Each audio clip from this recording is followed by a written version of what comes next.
एक सच मैं स्वीकारना चाहता हूं कि कांग्रेस जमीन से जुड़ी हुई पार्टी है, बिल्कुल जमीन से जुड़ी हुई है। जहां कांग्रेस सत्ता में आती है वहां पर जमीन अपने रिश्तेदारों के नाम करवाती है। जहां भी उसको सत्ता में आने के बाद दिखता है कि ये जमीन एससी, एसटी, ओबीसी, गरीब समाज के लोगों की है, तो वहां वहां वो जमीन को अपने नाम या अपने रिश्तेदारों के नाम करवाती है। कांग्रेस पार्टी का रवैया पहले चोरी और उसके बाद सीनाजोरी। कांग्रेस के बारे में कहा जाता है, और एक सच मैं स्वीकारना चाहता हूं कि कांग्रेस जमीन से जुड़ी हुई पार्टी है, बिल्कुल जमीन से जुड़ी हुई है।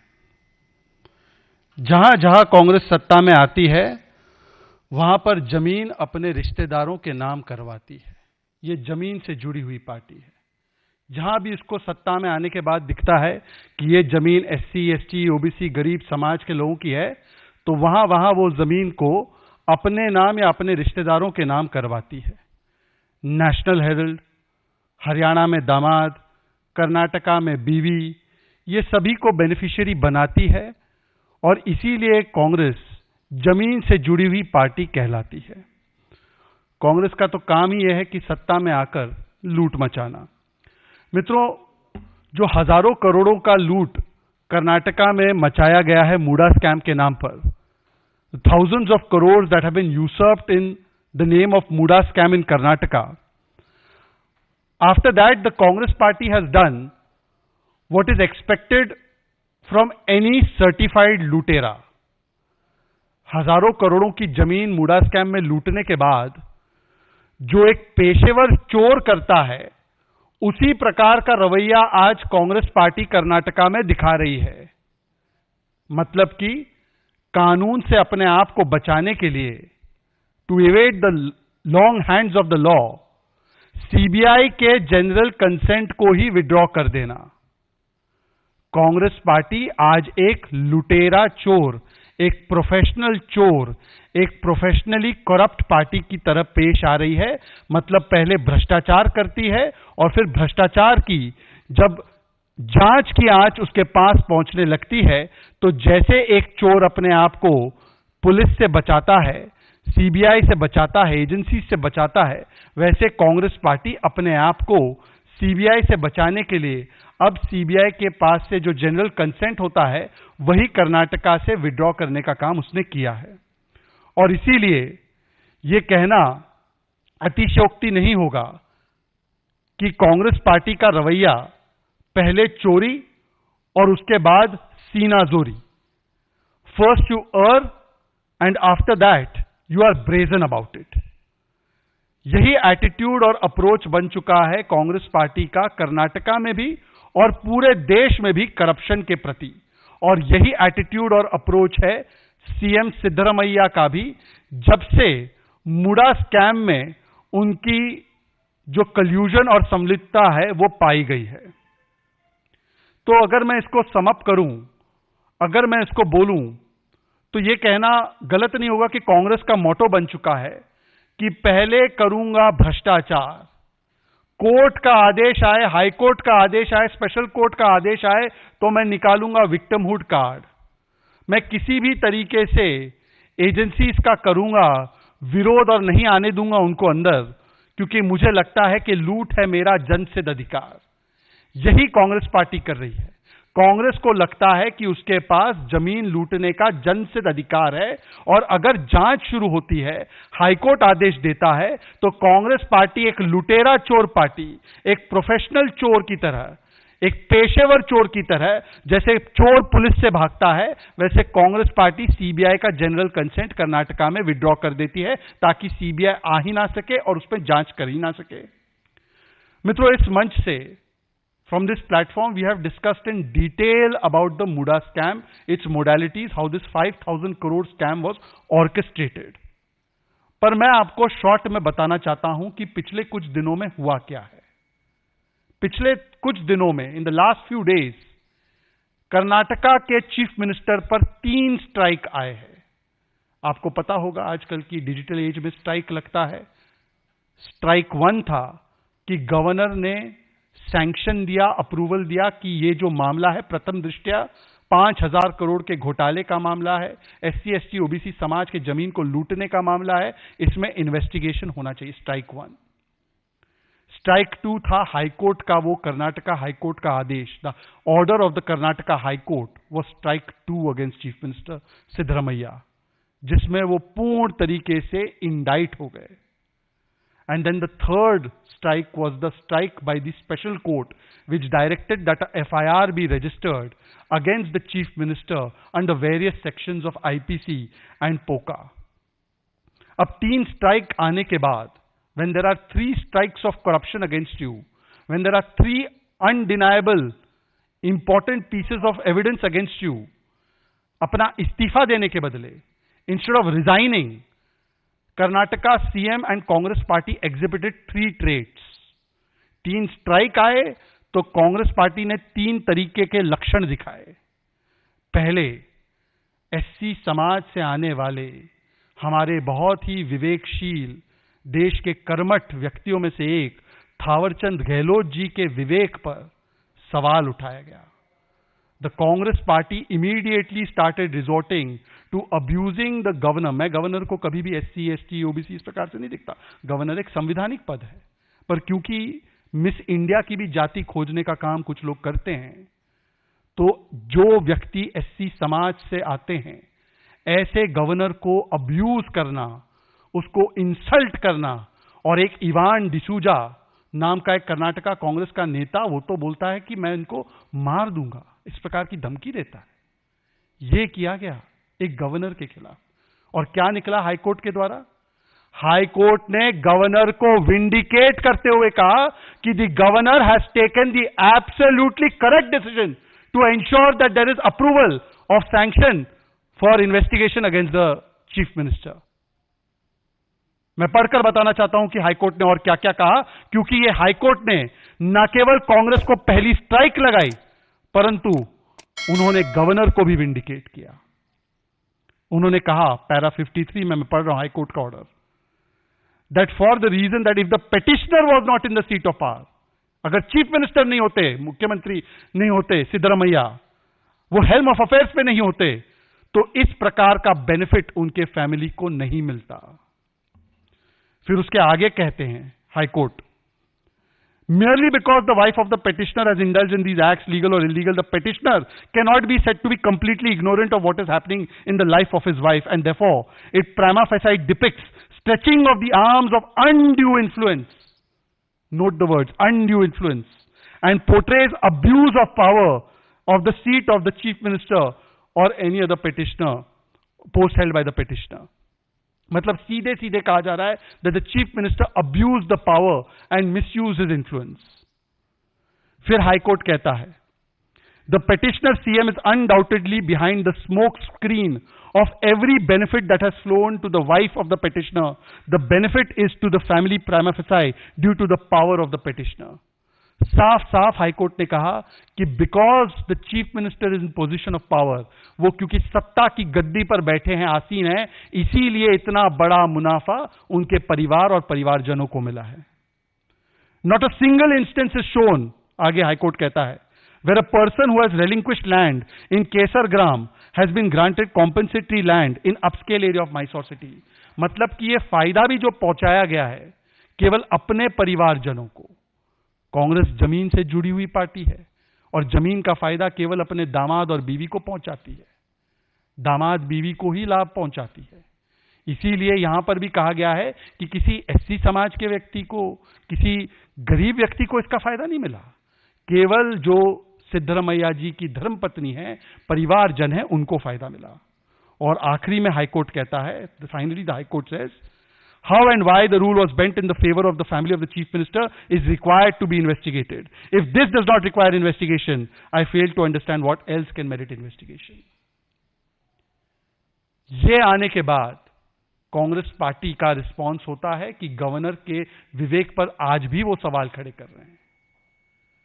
कांग्रेस पार्टी का सेकंड रिस्पॉन्स, जो कल आपने देखा होगा, एक मीडिया के कर्मचारी माइक लेकर जाते हैं सवाल पूछने के लिए कि sir what is your response, high court has said this, special court has said this, क्या रिस्पॉन्स है आपका, आप इस्तीफा देंगे? तो जो मोहब्बत की दुकान चलाने वाले बात करते हैं, जो फ्रीडम ऑफ प्रेस और फ्रीडम ऑफ स्पीच की बड़ी बड़ी बातें करते हैं, वो मीडिया के माइक को धक्का मारते हैं और एरोगेंटली बोलते हैं कि कौन है आप मुझसे ये सवाल पूछने के लिए। इसका मतलब साफ है कि कांग्रेस पार्टी मोहब्बत की दुकान नहीं, कांग्रेस पार्टी भ्रष्टाचार के भाईजान और मीडिया को धमकी की दुकान और एससी समाज के गवर्नर का अपमान करने की दुकान है। यह सेकंड रिस्पॉन्स था, मीडिया के माइक को धक्का मारना, मीडिया को गालियां देना, मीडिया को साइलेंस करना। और जो अब कल हमने थर्ड रिस्पॉन्स देखा है कांग्रेस पार्टी का, जो एक प्रोफेशनल लुटेरा या प्रोफेशनल चोर करता है, एक प्रोफेशनल लुटेरे की तरह कांग्रेस पार्टी ने सीधे सीधे, जैसे चोर पुलिस से बचने के लिए छुप जाता है, वैसे सीबीआई के लिए ही जनरल कंसेंट विड्रॉ कर दिया है। This action of the Karnataka Congress government depicts a guilty mind in itself. The very action of trying to evade the CBI, to avoid the CBI. क्योंकि आपकी सरकार तो मई 2023 में बनी, आज आपको समझ में आया सीबीआई इज एक्टिंग विंडिक्टिवली। आज सितंबर 2024 में आपको समझ में आया कि CBI is not acting according to the law, जब हाईकोर्ट का इतना स्टिंगिंग इंडाइटमेंट आपके खिलाफ आया। और इसीलिए मैं कुछ सवाल आज पूछना चाहता हूं कांग्रेस पार्टी से। 6-7 सवाल है। Question number 1 to Congress party, Rahul Gandhi and to all the worthies, if there is nothing to hide in the Muda scam, why don't you step down, Mr. Chief Minister, allow for a free and fair probe, allow for a free and fair investigation? And why is it that at this late stage you have withdrawn the CBI consent? When your government was formed in May 2023, then today why you have woken up and why you have done the withdrawal of consent? पहला सवाल है, कुछ छिपाने लायक बात नहीं है, तो आज इस लेट स्टेज में आप सीबीआई का कंसेंट विड्रॉ क्यों कर रहे हैं?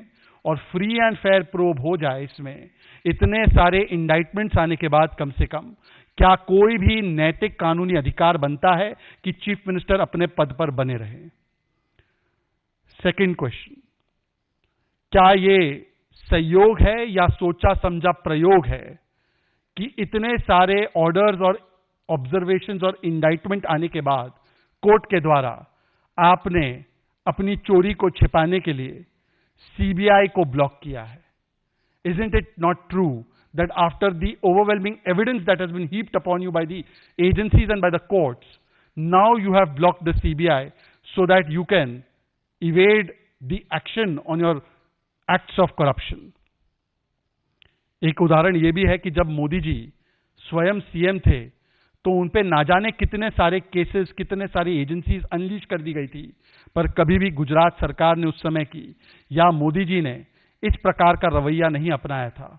इनफैक्ट वो मुख्यमंत्री होते हुए हर इन्वेस्टिगेशन में किस प्रकार से साथ देते थे, समर्थन देते थे। और यही टेस्ट होता है, यही डिफरेंस होता है एक ईमानदार और नैतिक व्यक्ति में और उस व्यक्ति में जो मान लेता है, स्वीकार लेता है कि चोर की दाढ़ी में तिनका जरूर है। तीसरा सवाल, राहुल गांधी जी, आप संविधान की बड़ी बातें करते हैं, आप संविधान और समाज के सम्मान की बड़ी बातें करते हैं।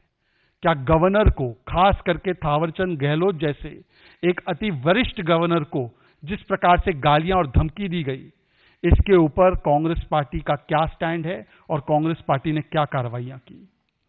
चौथी बात, आज क्या स्पष्ट नहीं हो चुका है कि कांग्रेस पार्टी मोहब्बत की दुकान नहीं बल्कि भ्रष्टाचार के भाईजान बन चुके हैं कर्नाटका में?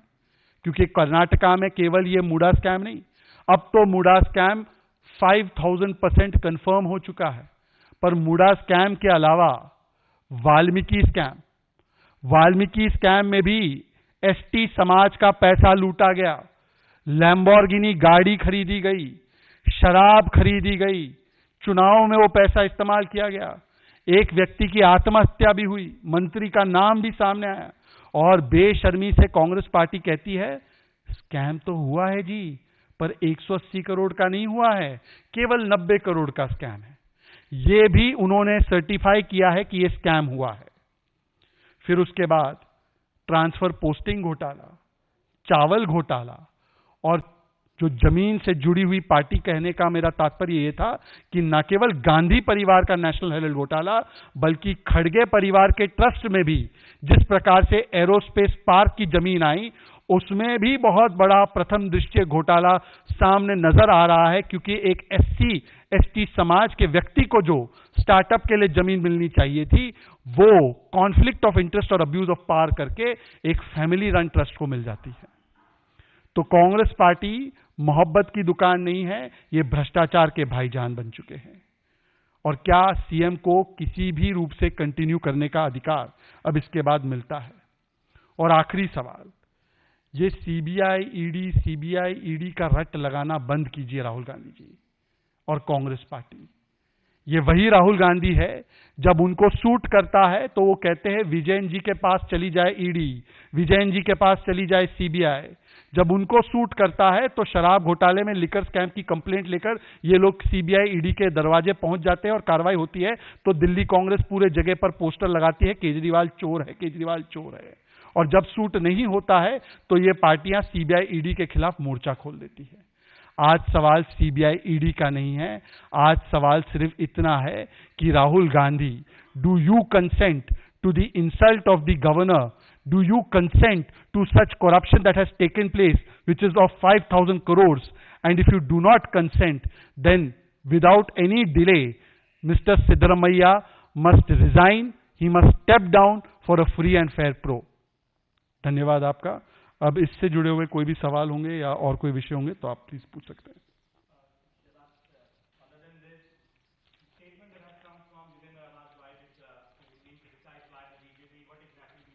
फ्रॉम देखिए, ये कोई नई बात नहीं है कि इंडी अलायंस के सारे घटक दल जो है, चाहे कांग्रेस हो, चाहे एनसीपी शरद पवार फैक्शन हो, चाहे वो समाजवादी पार्टी हो, चाहे आरजेडी हो, इनका एक सॉफ्ट कॉर्नर है आतंकवादियों के प्रति। इसी महाराष्ट्र में हमने देखा है कि कांग्रेस के वरिष्ठ नेता विजय वड़त्तीवार कसाब को क्लीन चिट देते हुए कहते हैं कि कसाब ने तो नहीं मारा था हेमंत करकरे को, उनको तो मारने वाला हिंदू पुलिस वाला था। मतलब पाकिस्तान और कसाब को क्लीन चिट देने का काम। हमने देखा है कि किस प्रकार से इसी महाराष्ट्र में असलम शेख नाम के कांग्रेस के एक मंत्री थे, उन्होंने याकूब मेमन की पैरवी की थी। इसी एमवीए अलायंस के घटक दल समाजवादी पार्टी के अबू आजमी ने भी याकूब मेमन की पैरवी की थी। समाजवादी पार्टी ने तो एक समय पर, जब सुप्रीम कोर्ट ने सिमी पर प्रतिबंध लगाया था, तो सिमी को भी मासूमों का झुंड बोला था। पीएफआई पर जब प्रतिबंध लगा तब भी उनके प्रति ऐसा ही रिएक्शन इंडिया अलायंस के अलग अलग नेताओं ने दिया था। समाजवादी पार्टी के अखिलेश यादव ने तो आतंकियों को छोड़ने की प्रक्रिया शुरू की, तो कोर्ट ने उस पर रोक लगाते हुए कहा कि आज आतंकी छोड़ रहे हो, कल उनको पद्मश्री दोगे क्या? और इस प्रकार से उनको फटकार लगाई। आगे जाके वो आतंकी अलग अलग बॉम्ब ब्लास्ट में कन्विक्ट हुए। और कांग्रेस का तो अफजल प्रेम, इसका तो परिचय हमें जेएनयू में मिला कि जब कांग्रेस के सर्वोच्च नेता जेएनयू में खड़े हो गए उन लोगों के लिए जो कहते हैं अफजल हम शर्मिंदा है, तेरे कातिल जिंदा है। ओमर अब्दुल्ला ने भी अफजल गुरु की पैरवी की। तो आतंकवादियों के प्रति सॉफ्ट कॉर्नर रखना ये इंडी अलायंस का चरित्र है। और आज इसी श्रृंखला में ये बयान देते देते जितेंद्र आव्हाड जी की पत्नी ओसामा बिन लादेन की तुलना एपीजे अब्दुल कलाम से करती है। कहती है समाज की वजह से वो आतंकवादी बन गया। मतलब कि समाज पर दोष डालना और आतंकियों को क्लीन चिट देना, पर यह काम उनके परिवार में और भी लोगों ने किया है। उनके तो जो पति है जितेंद्र आव्हाड जी, उन्होंने तो इशरत जहां, जो सर्टिफाइड एलईटी टेररिस्ट, जिसको यूपीए की सरकार ने और उस समय की इंटेलिजेंस एजेंसीज ने बताया था ये एलईटी टेररिस्ट है और ये एक मुख्यमंत्री को मारने के लिए आई थी, तो उस समय पर इशरत जहां को भी किस प्रकार से यूलोजाइज करना, महिमा मंडित करने का काम जितेंद्र आव्हाड और एनसीपी शरद पवार फैक्शन ने किया था। और हमने तो यह भी देखा है कि कुछ एक आध मुख्यमंत्री के परिवारजन अफजल गुरु के लिए भी पैरवी करते हैं। तो आतंकियों की पैरवी करना, उनके लिए सॉफ्ट कॉर्नर रखना, यह इंडी अलायंस का चरित्र बन चुका है।